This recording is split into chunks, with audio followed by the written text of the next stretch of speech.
Hello and welcome. It is Monday Club. We're back again. Tonight we have Nick Bundy in the house, aka Bundylicious. That's a nice one, yeah. Hello, everyone. Thank you.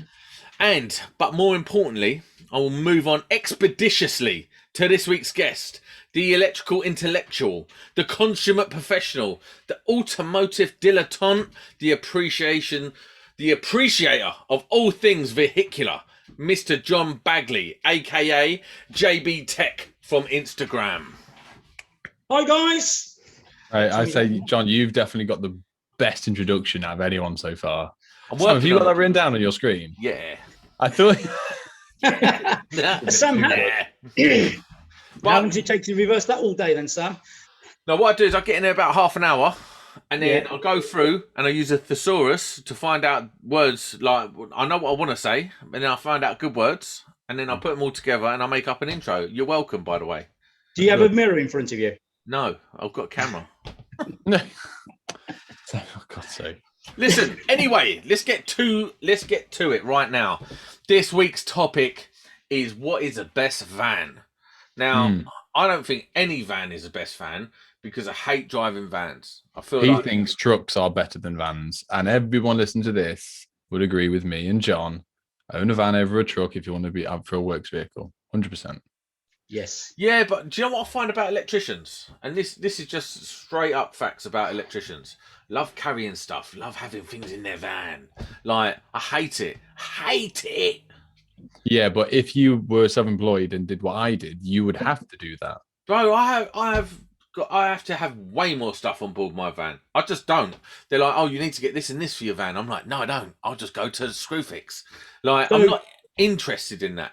It's called time management, Sam. The less time you can save off the job, the more money you can make. But yes, that's you, and that's different. Not doing it, not carrying around a load of junk on my van, drives me insane. All I want is somewhere to put my tools, drive to work, take my tools off, put them in the sight box, boom, done.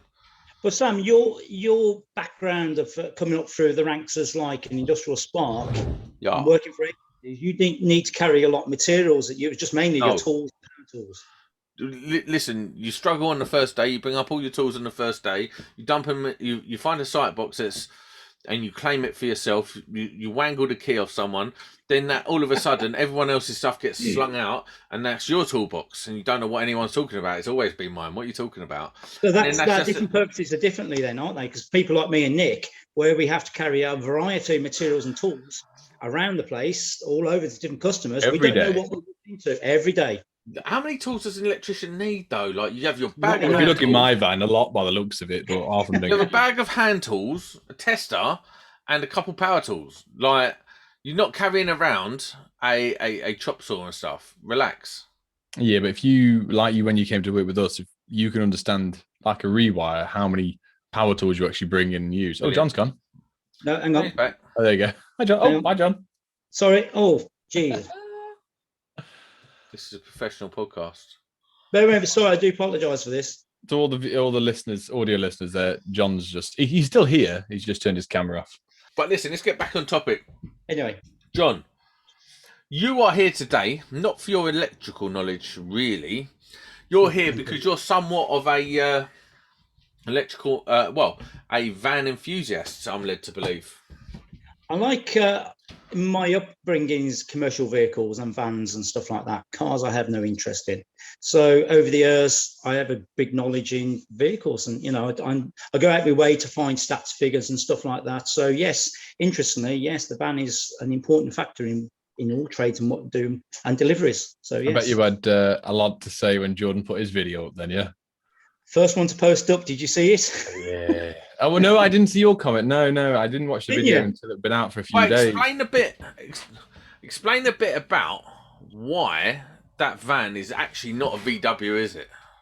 So for everyone who don't know, Jordan at Artsans, hold on one sec. Jordan at Artsans bought this van, and it's an electric WT6 VW transporter van, and so far from watching Jordan's videos, they're better than Nick's, I sort of got the impression it's not that good. Right, the Volkswagen Volkswagen T5, T6 and T6.1 and that are fantastic vans. Everybody wants them. It's just totally outpriced the market. But the van that Jordan had got is not made by it's made by Volkswagen, but the powertrain is installed by a company called ABT. They do Formula E racing. They work alongside Volkswagen, and they do a lot of other parts to do with Volkswagen or the manufacturers. So they manufactured a drivetrain to fit that van, which is probably about 10 years out of date, because looking at the stats and figures of that van, it was top speed about 56 mile an hour, a charging range of about 80 mile an hour. It's just, by the time you put the heated on and clear the windows, it's down to 40 miles. Not alone, you've got ladders on top. It's like 55 grand van, it's just ridiculous. So, in your opinion, right, let's double down on this first of all. I would say if I was going to buy, I'm a van numpty. I don't know nothing about vans, don't care about vans. I drive one, but I don't care about it. Couldn't care less. Nearly crashed it into a curb the other day. You know what? I was going around this roundabout, and it was a bit more of a turn than I thought it was. And I was like, I'm going way too fast with this. I was a bit cheesed off in the morning. And I was just like, Joe, I'm going to crash. And then I just started skidding. My heart rate didn't go up one bit. I was just like, I simply don't care. And then at the last minute, the tyres gripped and I went off. And I was sweet. But yeah, I don't care about vans. So that was just you not taking aware of the driving conditions then? Yeah, I just wasn't really... I had the ump. What van is it, Sam? Are you looking at a van then, Sam? So if I'm looking at a van, I'm gonna go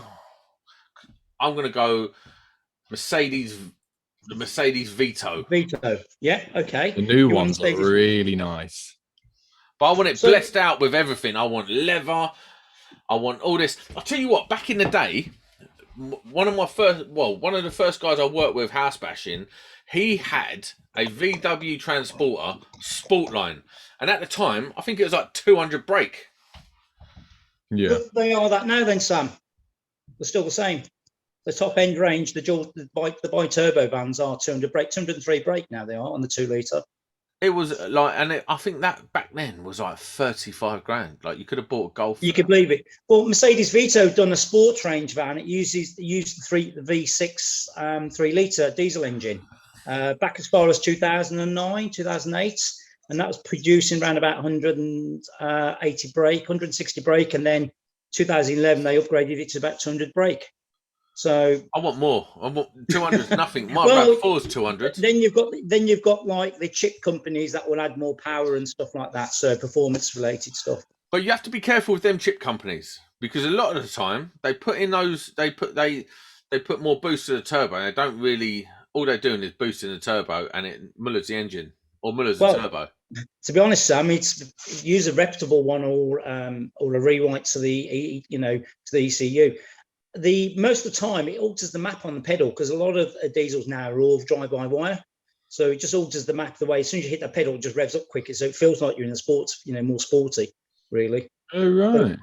Yeah, so when you see vehicles especially like some diesels, when you get like high premium cars and stuff like that, you see like normal mode, eco mode, draw me mode, or sporty mode. It just alters mainly the map to the pedal, the pedal. Sometimes it does do a bit to the turbo, holds on to like longer to the pressure and stuff like that. So it can be fooled to feel like, oh, it feels faster, but in hindsight, it's not.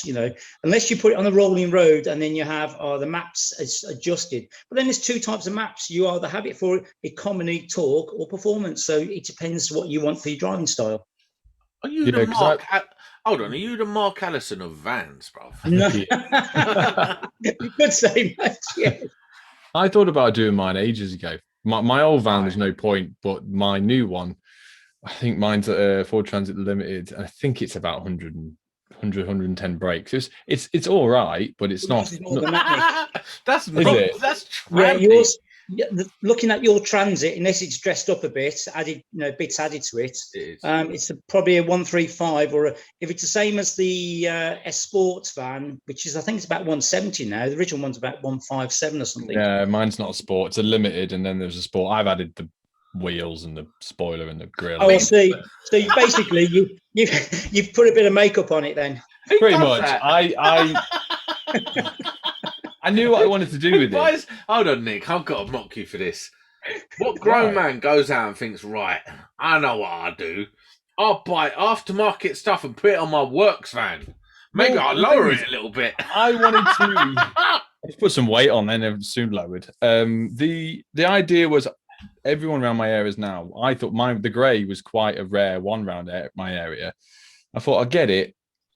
I got the wheels for it straight away. I got the grill. I got the splitter, and I was umming and ahhing with the spoiler. I thought, do I need it? And I parked up the wholesaler, the guy who had exactly the same van as me, and he had the spoiler, and I didn't. I was like, it just looks so much. What is going on? Still there, Nick? Well, Nick's gone. We're having some gremlins today. So Sam, you was buying a van then, okay? You tell me about the spec.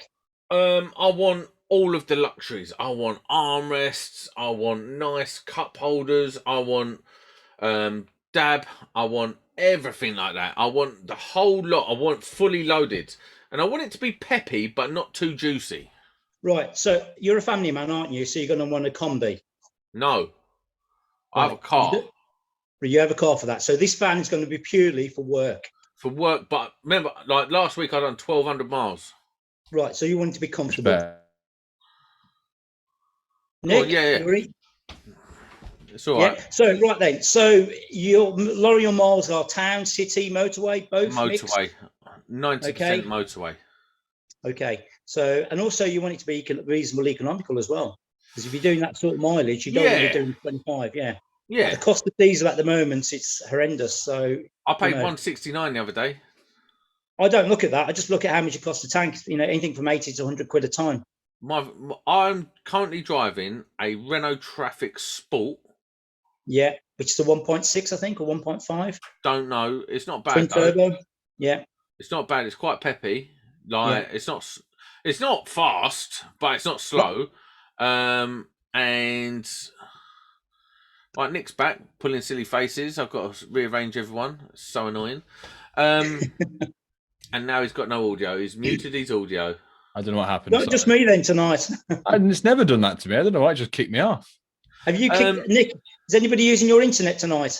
I've kicked all the kids off. I've told them all. But do you believe it or not, my internet is that bad in my house. I pay for EE, and then on top of it, the other day I actually took out Virgin, so I've got two different internets, one for me and my stuff, and one for the kids. And have you got the slowest one? Yeah, I pay over 100 quid on broadband combined, and it's still crap. Let's get back to the vans. Anyway, so my van's all right. Here's some things that you might not know about the Renault Traffic on a 17 plate that wind me up. I'll tell you one thing straight away, is the turning circle is shocking. Oh, do you know what? I didn't realise that. Didn't know that. Awful. But isn't that the old Rivaria van? Number one is when I'm driving, my leg rests on the door, and on the door is like a little nodule that just digs in the side of your knee the whole way. The whole way. That drives me insane. The cup holder is up by the window, so when you put your coffee in there in the morning and it's slightly cold, it just steams up your windscreen. Yep. Then the coffee holder that pops out down there, if you ain't careful and go over too many bumps, that will fall out. It will just pop off and fall out. So that is another downside to it. Also, why would they do this, yeah? They put the sliding door on the opposite side to the driver's door. Drives me mad. That's standard. Why? Because what you've got there, Nick, is... sorry, Sam, you've got a standard van, really, and that's the standard basic form they come in. Yeah. And this is a sport. So I suppose, really, you've had a hand-me-down, really. How long have you had this van? JB, get your head in the picture. I'm going to sack you immediately. Hey, I'll just adjust it. This ain't no Hit the Lights podcast, bro. Yeah. How long have you had this van then, Sam? I've had it 3 months. It's a 17 plate. Who had it before? Is that numerous owners? No, it's just company van because I work for company. Yeah, so it's been a pool van then. Yeah, but it's been they look after their vans, but this okay. You got to look at this for companies. The bigger the company, the lower the spec of the van. And if they lease, they always get a deal on the most basic van. No, do you know what? I don't think it's a basic bitch van. It's a Renault Traffic Sport. It's got eco on it. It's got sat nav. It's got DAB. It's got. So it's a mid-range spec van then, really. Yeah. Or Yeah, top I range. expect it's mid-range. It's Yeah. all right. It's got a bulkhead, so nothing hits you in the back of the head if you have a head-on. I always thought that if you were to get dual sliding doors, it was always from manufacturer. So if, let's say, Sky spoke to Ford and said, I want dual sliding doors, they would make them, but you don't get them as standard. But why can't you just have the sliding door on the driver's side? It drives me mad. I've never known it be on that side, only if it's a dual. Oh, do you know why? Because when you pull over the side of the road and get out, you don't want to be unloading into the road, do you? That's right. It's the most useful side for unloading deliveries on the left-hand side, curb side, near side. Yeah. I'm so smart sometimes. That was a clever moment for you. I'll give you that. Is yours dual door or not, Nick? No, it's like just one door. I wouldn't want two sliding doors. It would drive me bloody insane. I must be spotting my van then, because I have two doors and they're both powered. And they're powered. What? Yeah. What van have you got? I've got the new. I mean, it came out in 2017. Mine's I've just suddenly got an Instagram. It's been off the road for a year. I've got the new shape dispatch van, Citroen. Oh yeah. The better shape. The older dispatches tried to look like a bullet train. You got a Citroen. Don't talk to me about having a good van if you're driving a Citroen. It was. It's top of the range. It's a 180 brakes, 6-speed auto. Oh, hey, stop flexing. And it goes. Mark's always talking about Mark Allison, Apprentice 1-to-1, is always talking about these dispatch vans. He says that pound for pound might be the best van you can buy. Sam, next time you drive on the motorway, you're on the long distance, just look around how common they're coming. They're almost as common as the Transit. My only issue, if I've got a van, I want to be sat higher up, like mine. Any like the traffics or anything. The dispatches aren't, are they? They're a car. No, they're not. No, Nick, have you seen recently? I put a post up. I had a Transit van 3 weeks ago on hire. Yeah. Because my van's just off the road at the moment. So I had the basic Transit, probably a 110. It was the most basic. It didn't even have a camera, reverse beepers, nothing like that. So using old school driving, and in about 3 weeks, I've covered about 3,500 miles. But one thing you do notice, I can see why people like Transits. They're the best van pretty much on the road. Is that they just do the job and they're very comfortable. They're comfy drive, and you do sit high on it. Yes. See, I kind of like that. I'll tell you what, my van's got is an armrest. Yeah, so the Transit. Blessed. Yeah. I love that. Most vans have them, to be honest. All right. Well, a lot don't, or you can spec it. Yeah, so it's one of the things I didn't know mine had. So I looked down the side and found it, and there it was. Yeah. Well, I tell you what, one I've heard saw on Twitter, some good news is Ford finally. I've linked it with. Is it ALTD, the alarm people? Yeah. Is it there? That's right. And they're finally they're putting together some sort of security package, and all new Ford vans and cars will have this proper smart wireless alarm system, which will connect to your phone, alarms, house, and everything. So hopefully at some point, all new Transits that come out or any type of spec will have smart alarm systems finally. But Nick, this is not new stuff. It's been around a couple of years. And why the big companies? I mean, Transit have got a bad reputation for being easy to break into. Oh yes, what about it? Yeah. And it's like, why has not the manufacturers done something like this? They recognise that the Transit, any van out there really, is vulnerable. They come out with a tin opener and open up the side to get into it. They want it to get in. Yep. But, manufacturers just need to we need to make these vehicles more secure, because they're carrying a lot of, valuable goods on board, really, whether you're carrying tools or packages. And it's been like this. They've known about this problem for years, and it's only now, and I can't understand why they've done something about it, but now they are. It's a step forward, isn't it? Because on the Transit, isn't there a point where you can drill? It's not the Transit, that's the Vivaro. Oh, is it? Vivaro, yeah. Vivaro, sliding door, back door, you drill it to a certain point and you literally put a screwdriver in it, flick it up and locks the whole vehicle. I think there's a guy on YouTube, he specialises in doing and showing all the weak points on vans and vehicles. He does a lot of third-party security, door locks and stuff, especially, certain vans like the Transit and the sort of Rivaria range and stuff like that.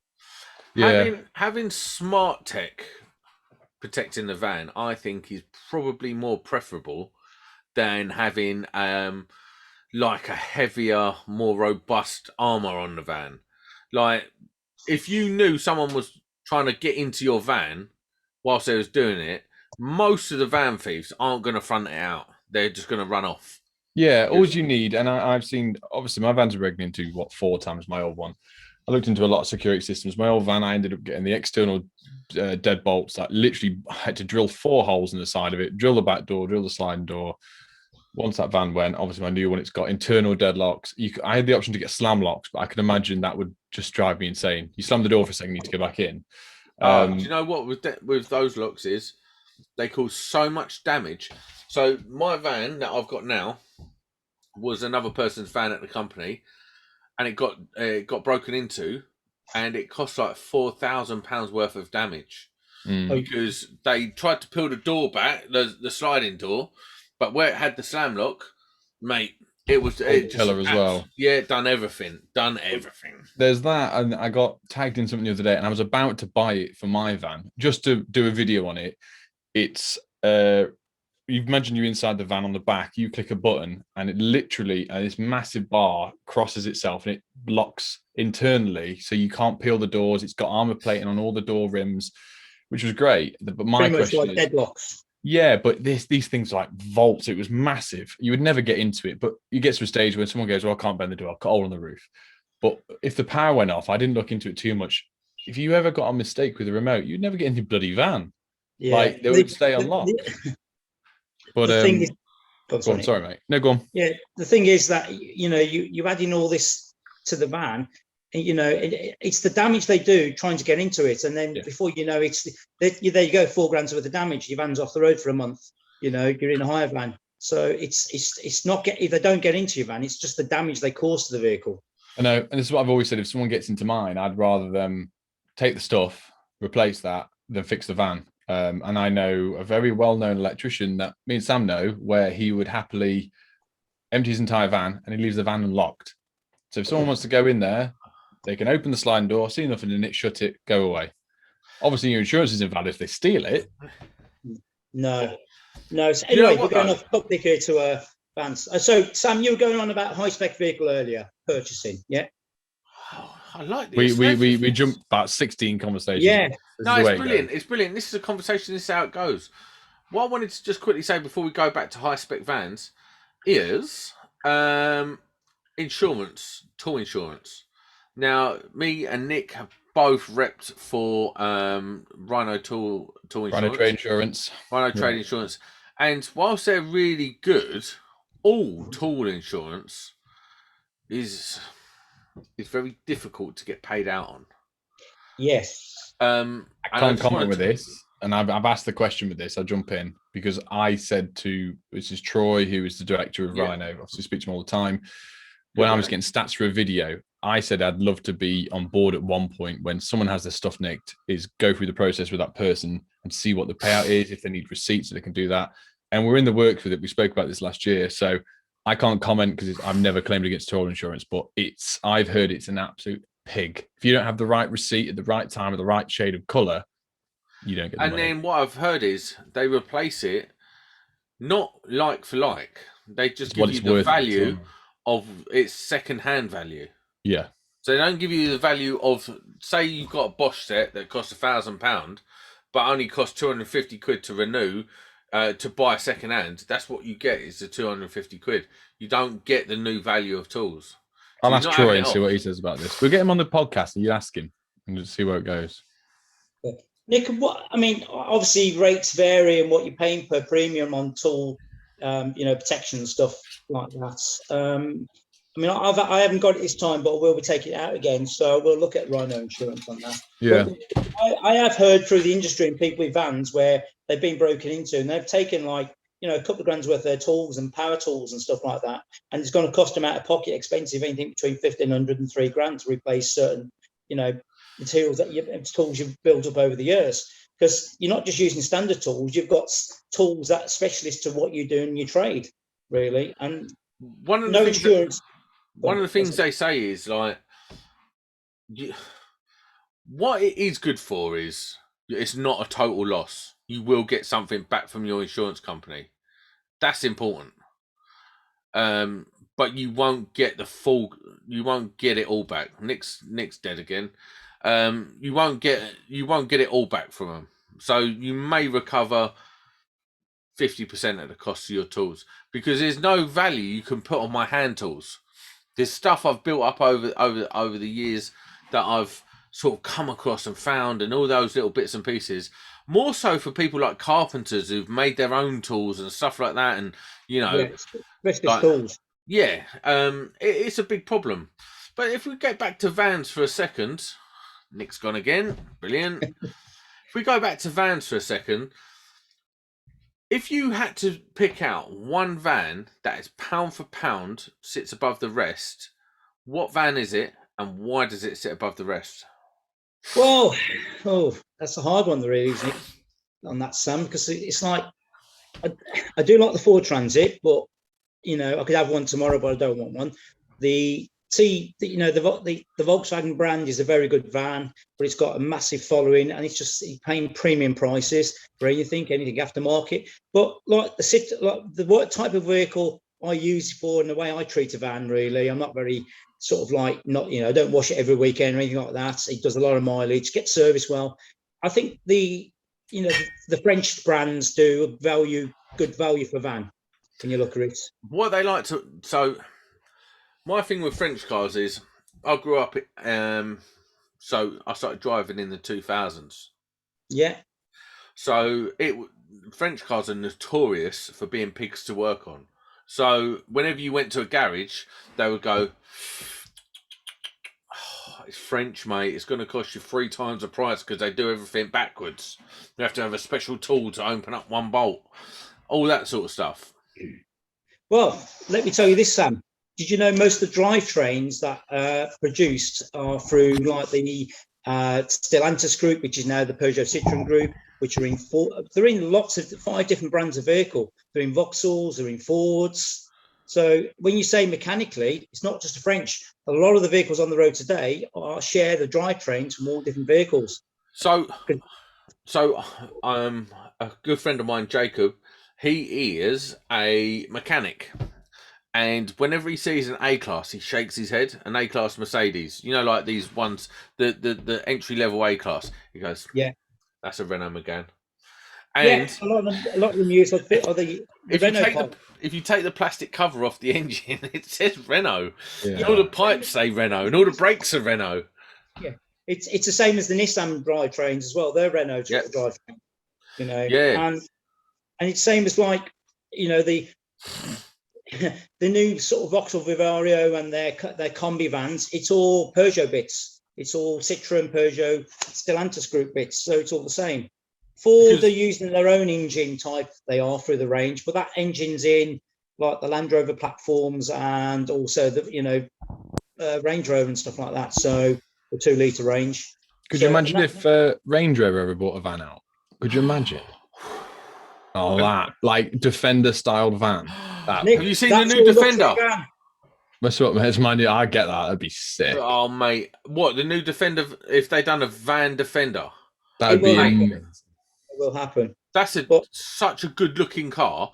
I saw one today. My friend has one, and it's so good looking in a non-big headed way. I mean, it will get spoilt.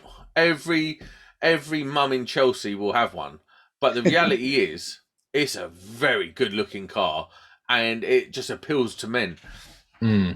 I could see a well-known company called Pimlico Plumbers and Electricians probably acquiring vans like that for their costs. Yeah, I bet, right? I wonder if Artisan would look at them. Nah, Jordan likes to waste his money. Well, tell us more about though. You still ain't put your hat in the ring. What van, pound for pound, is the best? I think they're expensive, but I do like the Mercedes. What you looked at, the Vito. Yeah, the Vito van. Yeah. How much more expensive than say Nick's van are they? More, slightly 15% more. They're on par with pretty much like Volkswagen, like they are on par with the Ford, because those 3 top vans are pretty much on, bar from like the T6 and T6.1. Which you've got endless options to that. But if you go for their 114 is their basic van. Then they do a 160, and then they've got the 190, which is the top of their range for the 9-speed. So then you're going into leather trims and stuff like that. So you're up to about 40,000 plus there, plus VAT. When is that ever worth it? It's not. No. It's not. So you've got to look. This is where I say to you, when you ask to start, I want this for a van. Tell me what you're going to use that van for, what type of company you're doing, what's your mileage you're going to be doing, how long are you going to keep this van, are you going to rent it or are you going to buy it? You know, so there's a lot of contribution factors to it, really. What you're going to be carrying. This is put your money where your mouth is. You are 25. You've been qualified for 5 years. You're about to go out on your own into the big wide world. Mummy and daddy are going to help you out. They're going to they're going to sort you out the money for a van. Not all of it, but they want you to go and do your research and get the best bang for your buck. Where do you go? Right. Domestic. The van they'll be looking at will be the Ford Connect, the Transit Connect van, which is a 1.5, because the biggest issue they're going to have is insurance. Okay. See? Yeah. Commercial insurance is a nightmare for young kids. I had exactly Yeah. the same buying a van at 18. I mean, Nick, what would it cost for you to insure your young apprentice on your van? You won't He's not insured. I can't insure him. Yeah, until he's over 21. Yeah. You know. Wow. Who knew that? That's the massive thing, you see, Sam. You could be talking what you pay for a van insurance. So it's down to that. It's okay specing a high sportage model in a different van, but it's down to that person at 25. Can they afford it, and where they live and what they're doing and what postcode? You know, it makes a contributing factor running the cost of van, because the biggest expense of anybody setting up on their own is their vehicle, along with their tools. And then, you know, that's if you're established and you find your work. But for a new qualified electrician just venturing out from a company starting on their own, the biggest expense, you're going to be looking at a cheap van, so about $2,000, $3,000. So that's going to bring you down into the bottom ends of 10, 12-year-old vans. I think if I could put my 2 pence in, I think the only thing that I would say to anyone from when I got a van at 18, it was a £2,000 van, Vauxhall Vivaro, bog standard white. It cost me $4,200 to insure for the year, where I lived at home. Really nice area where mum and dad lived. Like, it was no break-ins or anything, so it should have been good on the map. But what I did was work out my car for a year, which I had a Ford Focus. I think the best thing I could have done, or to anyone now, is if you're looking at going at it, get yourself a cheap estate car. Get rid of your nice Focus ST, black out the windows, making sure you're taking your tools out every night, work out that for a year, save up a deposit, and then get yourself a $2,000-3,000 van. And by the time you've done that, you should be used to working out of a flat bed at the back, take the seats out, whatever, and then go into getting yourself a Ford Connect, a Ford Courier. What a top tip, Nick! Because I tell you what, I was going to come to that next. Estate cars versus vans. Yeah, get yourself a Ford Fiesta Estate or an old Vectra. Yeah, that's how I started out, Nick. I started out with I've had several estates over the year, and I'm now looking at electric estates as well, because the type of range of work I'm doing, I'm not needing to carry loads of tough stuff now. So just over the years, you sort of like fine line the tools you use and stuff like that. And then if you start looking at jobs and you're looking at them, when you start a job, then you know what sort of tools to take with you, so you're not carrying them around all the time. Definitely. So but yeah, definitely. I've had several estates, and I've had one of the best vans I ever had was the Astra Sport SE van. Yeah. They were wicked vans in the day. I had mine was a 61 plate. It was the last of the SE, and I've still got it. It was a 150 brake, the 6-speed and stuff like that, and they were like the fastest van on the road at the time. Listen, there's no better van, in my opinion, coming from my era.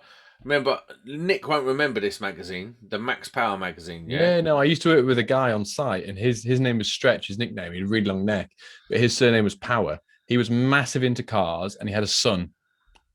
Called his son Max Power. Back in the day, the number one van was a Escort van with an RS engine in it. Yeah, I worked with a guy that had one. His was matte black. It sprayed it. It was sick. It never started in the morning. Never started. No, it was cold, but it was amazing. Well, sorry, John. I think there's one with a Cosworth engine. There is. The biggest mod that people used to do was put the XR3 engine into the Escort vans. Yeah. The early versions, like the Mark 1s and Mark 2s, which are priceless now, they used to use the Kent engines and stuff like that, and the Pinto blocks and stuff like that, take the old 1.3s out. But the later ones that were like, I think the last ones were like an 02, 03, right. when they last made, and they had, most of them were just the 1.8 diesels, but a lot of them were ripped out, and there were a lot of sleeper vans. Like you say, some of them are like 400-500 horsepower. They're dressed up as the Essex way. I'd love one of them now. I tell you what, if I could have any van right now, forget a Vito, forget all of that. I want a RS turbo van. Yeah. Come on. That would 1990s RS turbo van. Come on. be Adam's first van. No, because the insurance. No. But yeah, it'd be sick. What's Adam driving now then, Nick? A BMW 1 Series. And what's a that nice costing? one as well. How much is it? What the car was? Yeah, no insurance on that, so not the car. 2,600. It's a lot of money, isn't it? But then I think it's gone down because he had a black box for the first year, and then he had to have it removed. I think it's probably about 1,500 quid he pays now, which I said to him is amazing. Yeah, that's really good. Sam, going back to vans, your next vehicle, have they give you an insight when you might get a new company vehicle? Yeah, so we was going to get one this year, but because of the chip shortage and all that, they want to go with Ford this year. Okay. But there's chip shortages. Ford aren't doing any deals at the moment because of the chip shortages, whatever. So my company. Wait, can I what's a chip shortage? So in China, are being dicks about Control ECUs, Nick. Oh, okay. So the microchips that go in everything. That China bought up a load of companies that make these chips, and they're kind of restricting it. And because of COVID and stuff like that, there's a whole heap of issues that have sort of directed to the fact that chips are not available at the moment, and that's worldwide. So they're talking about that. I was going to ask them for a 2.2 limited Ranger. Yeah, okay. I don't think they do the 2.2 anymore now. It's the 2 litre. It's 2 litre only. 2.2. That's fine. I'll take that. I'll take that. But here's a question that I really want to know. They will go for a middle of the range van. Yeah, so GL spec or the limited spec will suit you. Yeah. You'll get everything as the Warrior gets, but from the higher power band and the and without all the chrome. So and the leather seats, unless you spec it. No, but what I'm saying is they'll probably say, "Oh, we want you to have a van," but because we pay our own tax on it, we get to have a choice in it. Right. So but what they might come back and say is money. The van is cheaper. Is it or is it not? Not really. The basic spec Rangers, you're looking at 22, 23. The top of the range spec Ranger is about 40 grand. If you go for the Warrior or the, I think the rally version one, isn't it? The Raptor. The Raptor, which that's a total different vehicle, really. That's not a commercial vehicle. I'm not talking about that. I'm talking about a nice. Basically, like mine, I want to pick out. You're looking at 30 grand for a middle of the range van pickup like that. Ford, round without many options, about 30 to 32 grand with the VAT, give or take. See, and how much is a van? And a van, if you're looking for a decent van, you're looking about 20 to 30 grand plus VAT. It depends on the spec. Like Nick's van. Nick, did you buy yours brand new or just second hand? No, second hand. I got mine. Mine was 18 plus the VAT because it had some miles on it. So did you buy before these silly prices went through the roof? Just. Yeah, because they've gone up about 25%, 30%, silly price. Second-hand vans now are going for silly prices. Phenomenal prices. So forget that. You think of the time when you bought your van. So wouldn't you, Sam, be pushed down the hybrid or electric route? Oh, I'd love it. Listen, I'm so desperate to be one of them people that drives an electric car and is all smug. I want to be that guy. I want to be like, no, I've got electric. I would love the my version is the hybrid, but I looked at one of the electric. We're not quite there yet. If you're buying a Tesla, you're there, right? Yeah. I'll get a Tesla will do 300 miles on a charge. But the reality is, most of the other brands apart from your Audis and your high spec, like Audi, they do a phenomenal job of And cars. your ABT Volkswagen vans, yeah. No, not them. But aren't they coming out with a new van? They are. They're bringing out the T7 platform, which is pretty much going to be based on the ID4 similar platform, and Audis and stuff like that, and Skoda and Yak type things. And they're going to have ranges and power bands that are going to be into 200, 250 mile plus, give or take. That's when it becomes more acceptable. It's like, I've been working in Exeter for the last couple of months. I live in Margate. Yeah. 280 miles. It's about 5-hour drive, isn't it? Yeah, there or thereabouts. I've done it in 3.5 on Christmas Eve. I didn't break the speed limit. Downhill, was it that way? That was me hanging off the side of it, so I wouldn't slow it down with my weight. Think, Sam, if you drive electric, your whole driving habits change, because you got to think about this. You got to think, how far can I get out of the range of the van? What am I carrying? The driving conditions? Is it cold? Is it wet? What am I carrying? How fast am I driving? Because the thing is, as this is going to lead on to a lot of other podcasts and stuff like that, there's lots out there, is that the harder you drive of it, if you drive electric van like you stole it, the range is going to be diminished to half of it, in no time. And then you're going to have to stop somewhere for 45 to an hour, depends on the size of your battery. And that's because electric vehicles are now becoming more popular, but the infrastructure is not growing. And you're going to find yourself at peak periods queuing up to get a rapid charge. See, This is the thing. This is the thing that a lot of people are saying. But I know someone who's got a Tesla, and the infrastructure's there. The maintenance isn't there on the charge points. So the Tesla network is better than any other network. It's not even close. Well, this brings me to my factors. In the next 3 to 5 months, I'm going to be buying an electric van myself, and I'll be doing around about 1,000 miles plus a week in it. So, but obviously what I'm doing, I'm installing ESV, electrical hookup points on all my customers. So I get the benefit of using it there, so I can charge. So minimising my stop to rapid charge or stopping top up. Yeah. Have you heard much about the Nissan NV200E? Yes, I have. Yes. That's meant to have a mad range on it, because it's in between like a Vivara and a Transit Custom mid-range. So it's the seats are sort of in the middle, and they're meant to be. The NV200E, Nick's been out 10 years, and it started off with a 24 kilowatt, and now it's up to 40 kilowatts. And it uses the same drivetrain as the Renault Zoe. Okay.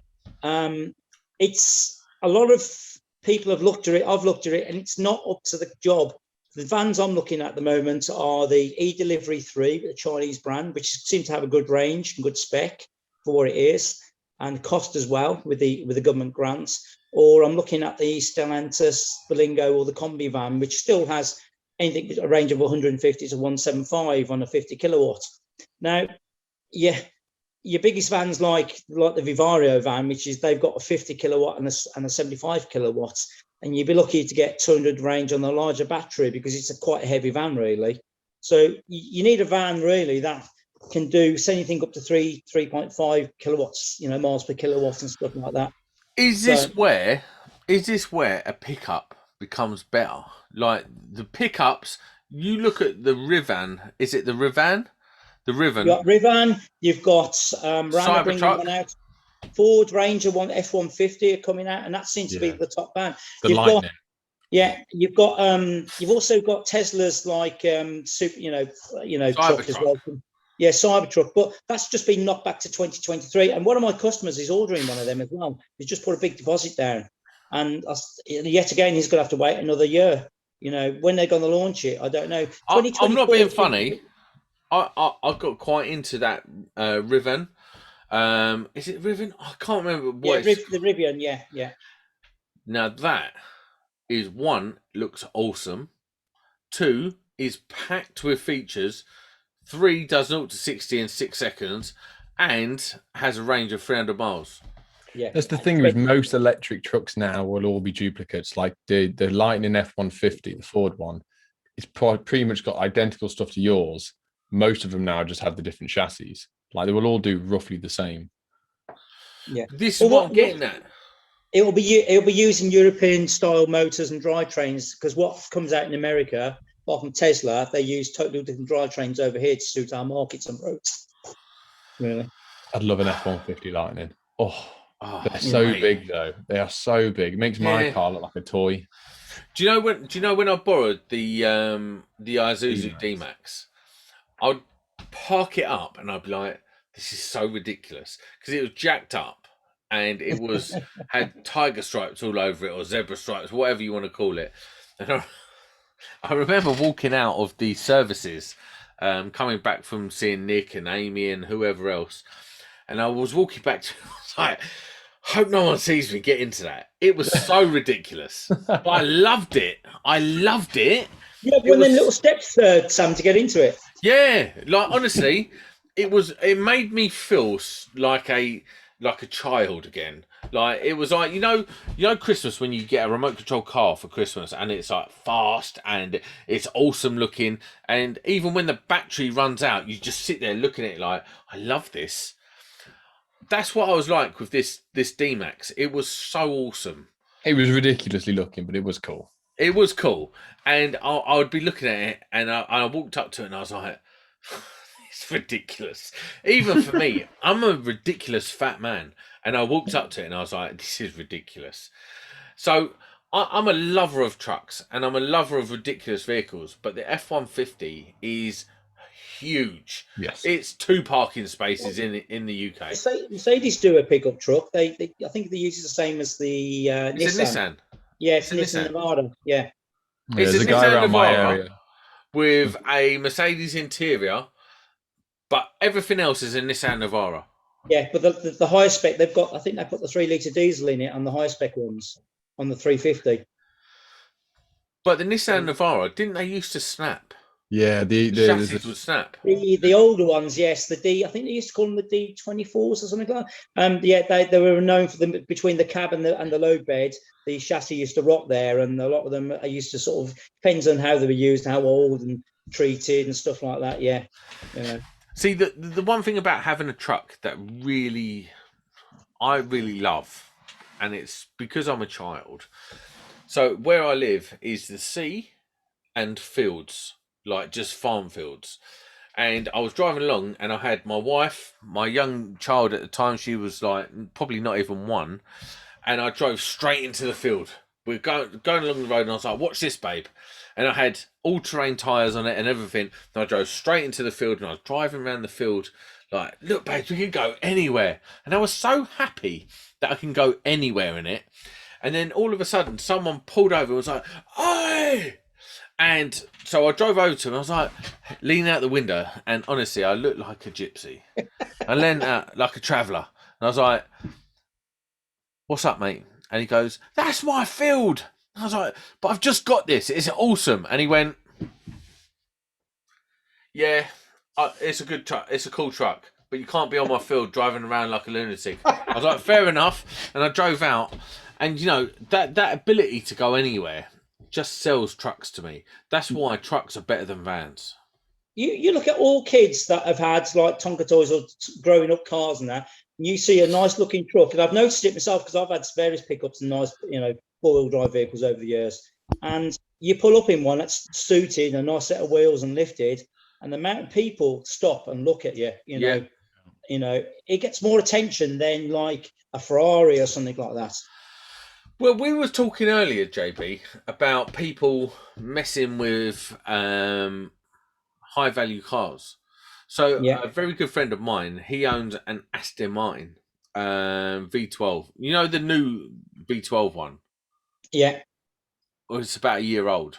He's had to have it in the shop twice. One time he parked it at the train station, and they keyed it. Yeah. So he had that sorted out.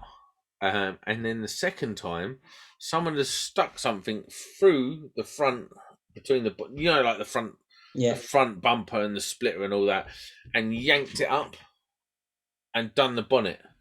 That's the problem, you see, Sam. There's a lot of people with vehicle envy. You've worked hard. And you park.